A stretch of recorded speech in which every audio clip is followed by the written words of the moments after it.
और चलिए रुक करते कुछ और खबरों की ओर। बीजेपी मेयर प्रत्याशियों की दूसरी लिस्ट आज जारी कर सकती है। पहली लिस्ट में बीजेपी ने 13 मेयर प्रत्याशियों घोषित कर दिए हैं, लेकिन इंदौर, ग्वालियर और रतलाम सीटों पर मेयर प्रत्याशियों का ऐलान नहीं किया गया। ऐसे में आज बीजेपी दूसरी लिस्ट जारी कर तीनों सीटों पर मेयर उम्मीदवारों का ऐलान कर सकती है। और अब बात निकाय चुनाव और चुनाव से पहले बीजेपी के बड़े सियासी दांव की। मध्य प्रदेश में निकाय चुनाव में जीत दर्ज करने के लिए बीजेपी और कांग्रेस एड़ी चोटी का जोर लगा रही है। कांग्रेस ने पहले ही महापौर प्रत्याशियों के नामों का ऐलान कर दिया और अब बीजेपी ने भी ज्यादातर सीटों पर प्रत्याशियों के नामों की घोषणा कर दी। यानी ज्यादातर सीटों पर अब साफ हो गया है कि किसका मुकाबला किससे है। वहीं चुनाव से पहले बीजेपी ने बड़ा दांव चलते हुए विपक्षी खेमे में सेंधमारी कर दी। सीएम शिवराज ने 3 विधायकों को बीजेपी ज्वाइन करा दी और अब सवाल यह है कि इस दांव के बाद निकाय चुनाव के नतीजों पर कितना असर पड़ेगा।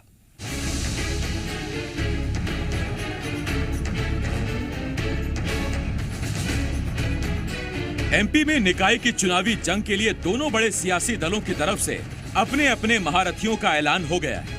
पहले कांग्रेस ने 15 निगमों के लिए महापौर प्रत्याशियों के नामों का ऐलान किया, तो कई दौर की बैठकों के बाद बीजेपी ने भी 13 प्रत्याशियों के नामों की घोषणा कर दी।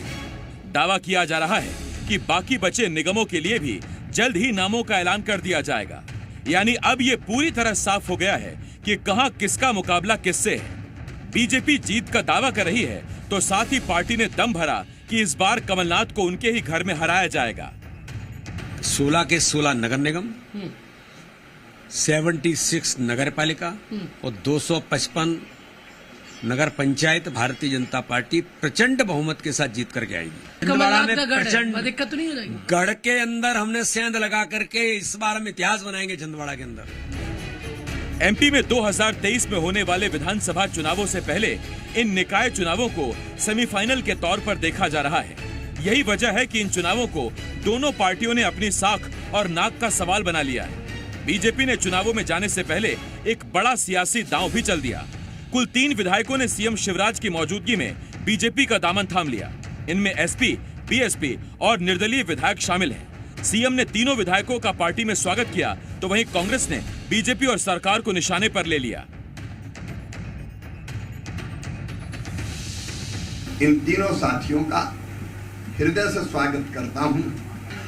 आज वो भारतीय जनता पार्टी परिवार के सदस्य हैं।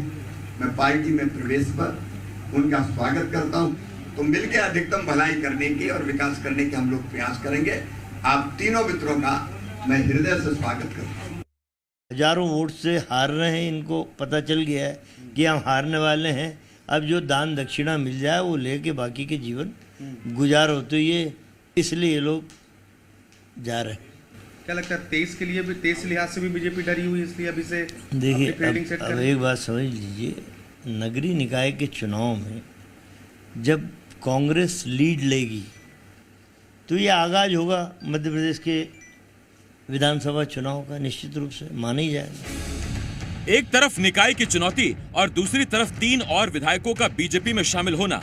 सवाल ये है कि निकाय से पहले जनता को बड़ा संदेश देने के लिए ही तीनों विधायकों को ऐन चुनाव से पहले बीजेपी में शामिल कराया गया है।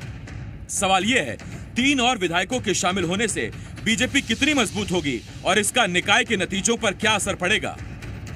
प्रमोद शर्मा, जी मीडिया, भोपाल।